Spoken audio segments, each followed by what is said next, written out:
Yo, Mr. Wrench.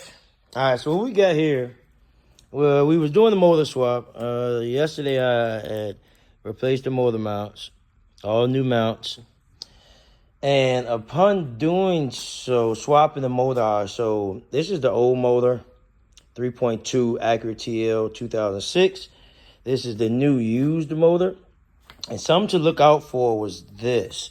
So as I was changing the coolant bypass housing with a thermostat and all that goes, the new used motor came like this. And you see, this is the coolant bypass line that comes from one side of the head to the other, one to the thermostat housing, and blah, blah, blah. But anyway, the reason I'm showing you this is because I couldn't just swap the parts from this one to this one. Certain things are always different with the years. But, yeah, that and coolant bypass.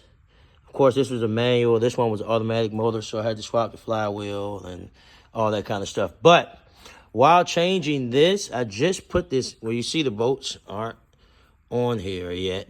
Just cleaned it up, put new gaskets, cleaned it all up. Fresh, right? Bow.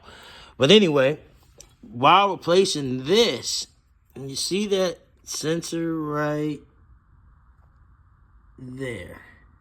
That sensor right there. On the old motor and the new motor, that sensor was broken, old and brittle. So I'm going to show you something. Yeah, I didn't plan on ripping the new one down all the way, but I had to replace stuff that needed to be fixed anyway. So we're here trying to find the old wire. All right, so this is the sensor from the old motor. And it was a good thing I had to change that coolant bypass because I wouldn't have seen that on the new motor, the wire was broken. So I just took the intake off and had to basically rip it down more to fix that.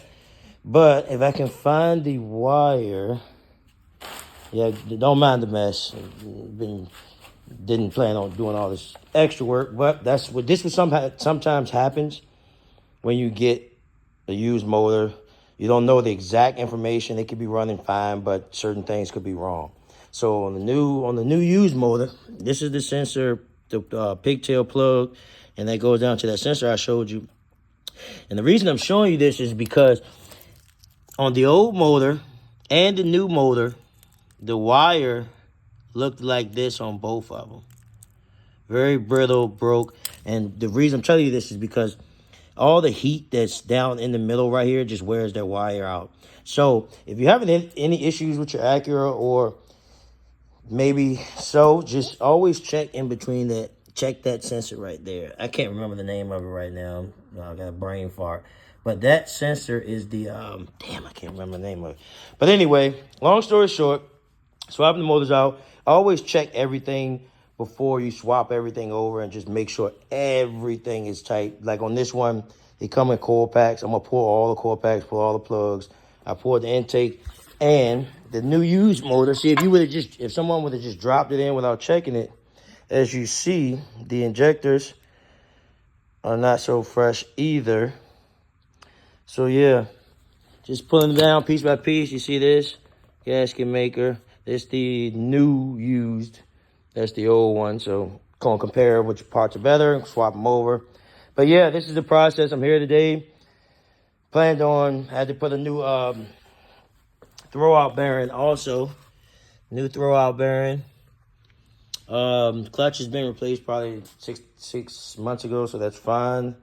What else we had to do today? Oh yeah. Flywheel, intake, exhaust. But yeah, this is just a little update of the process where I'm at this point.